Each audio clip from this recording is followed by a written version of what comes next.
Chapter 12 was 21st of July through to 3rd of August. It involved us flying from Tbilisi to Baku while the landy was shipped. Then we had a chance to drive around and explore Azerbaijan before a very painful cargo ship from Baku through to Kazakhstan. And the reason we had to do all that is government advice is don't go to Iran to the south or Russia to the north. So really this was our only safe route. So we took Nero out of the bag, put everything else in the bag, eventually got out of the hotel room and took a 1-hour flight from Tbilisi to Baku in Azerbaijan. Baku is called the Paris of the Caucasus, so we went to Mersi Baku, of course, for some traditional Shah Pilla, and then had a look around the town the next day, and it is really very well looked after with a real nice mixture of old and new. This is some of the new, the flame towers in Baku, which are really stunning actually when they're lit up at night. And then the mosque. Next day, Haydar Aliyev Museum, which was incredible, one of the most beautiful buildings we've ever been in.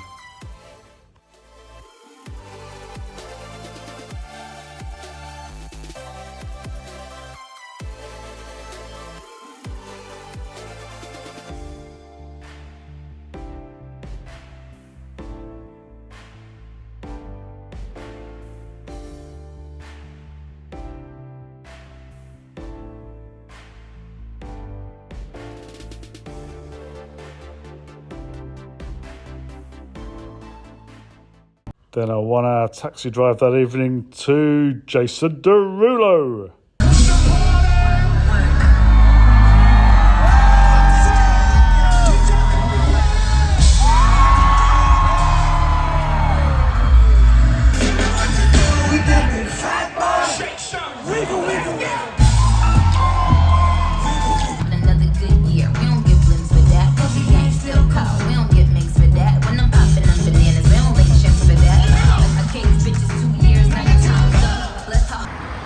Right, so here we are on Thursday the 25th of July and we are stuck in the Hilton. Terrible, but we're making the best of it until our car finally gets across the border from Georgia.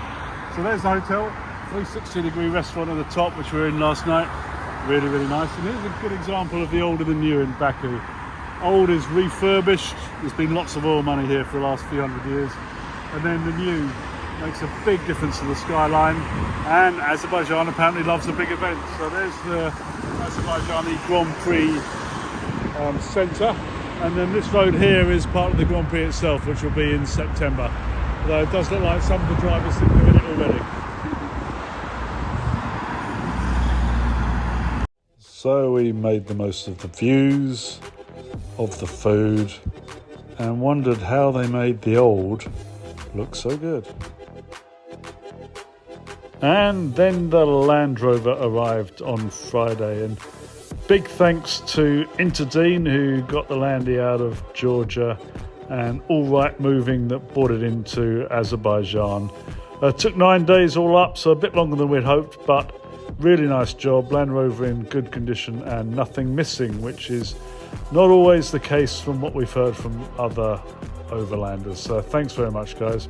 So the next day, straight back on the roads, starting with these magnificent mud volcanoes and a great sign to keep people off your lawn.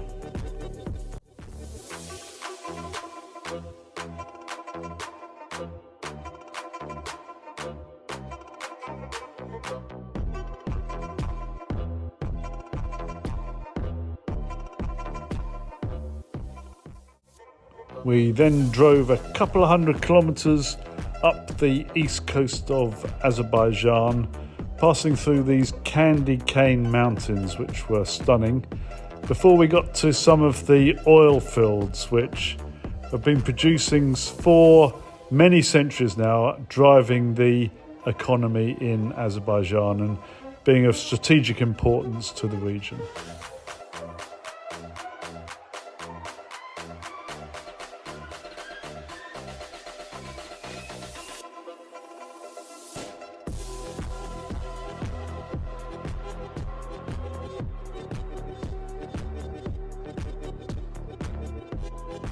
and then long 600-kilometre drive the next day for about 10 hours, sometimes on roads that haven't quite been built yet. Made a right old mess of the landy.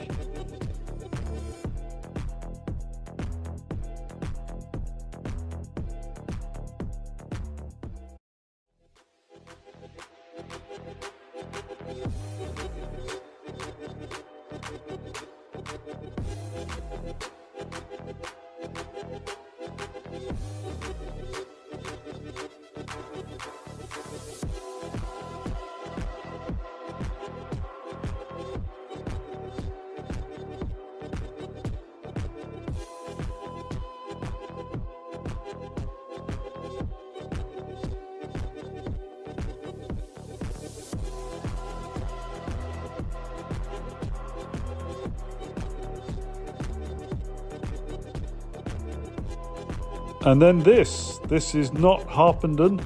This is the middle of Azerbaijan near Sheki. Really rich, green, pleasant lands, very high quality arable farming land here. Really lovely to see actually, it was a cracking day.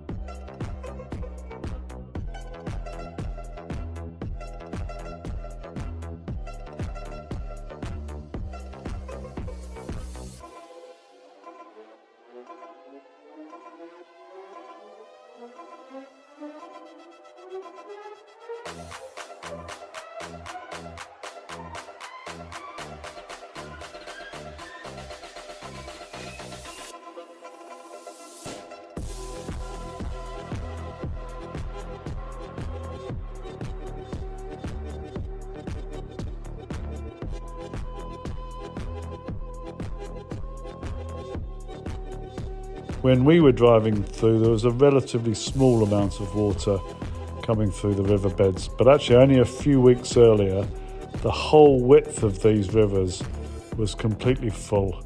Must have been quite a sight.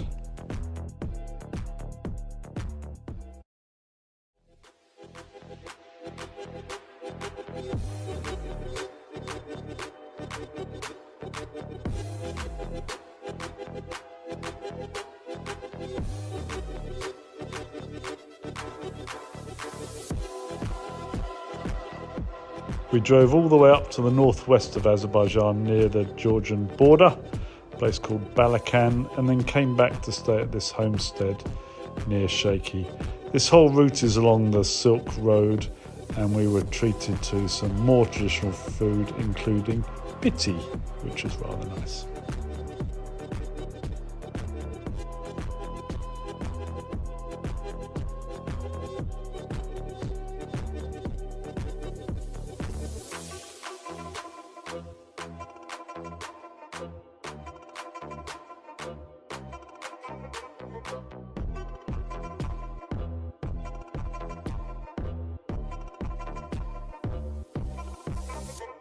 We then drove to the old city of Sheki, which dates back to the 6th century before Christ and includes this wonderful caravanserai, which is an old meeting place along the Silk Road, as well as lots of tiny windy streets, which luckily the landy was built for, and Palace of Khans, amongst many of the colourful sights in this city.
Then it was back to Baku, and the manager who'd arranged our car to be delivered, Haydar, invited us round to see him, his family and his wonderful cat. Nearly time for us to leave Azerbaijan. So the next day we went to see some cave drawings. These are in Gobistan, some of the best in the world, and date back nearly 20,000 years. And then it was time.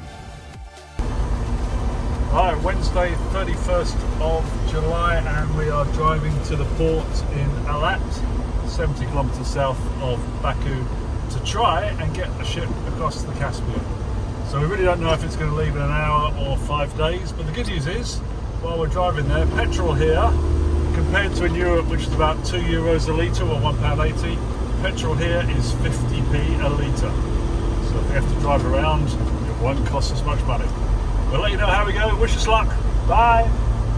So we got to the port at 4 o'clock that afternoon, paid our $600 for the ship and about another $200 for other bits and pieces, and then went to the accommodation, which of course was the car park in the port. Really nice to bump into these guys who are part of the Mongol Rally, which is a race across Prague to East Kazakhstan. You've got to have a cheap car, smaller than a 1.3 litre engine, and be a little bit crazy, and these guys were terrific. Half of them are still waiting for their ship from the night before, so at about midnight they were called to get going. They went, and their ship eventually left at 3 o'clock in the morning. We didn't, and we were still waiting for ours the next day.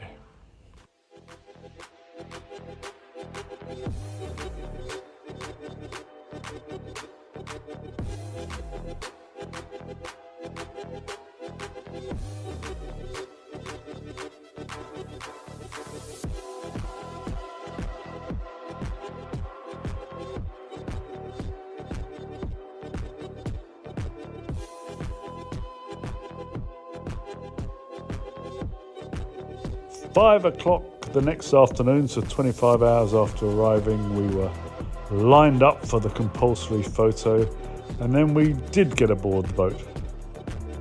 We were actually quite lucky with our ship in that it was the newest and therefore the best freight ship on the Caspian Sea, but it is really designed for truckers rather than tourists.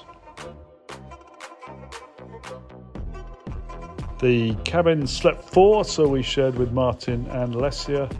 And the dining room served chicken and mash, or just mash if you were vegetarian, plus some meat soup, or nothing if you're vegetarian, and some politics. The only room we had was a small area at the back of the ship and two small walkways, but luckily most of us had chairs in our cars, so night became day. Day eventually turned into night, and we finally arrived at port at around midnight. It then took us around about 3 hours from getting to port to getting off the ship, which was a bit of a drag, but we finally got to customs at 3:30 on the 3rd of August.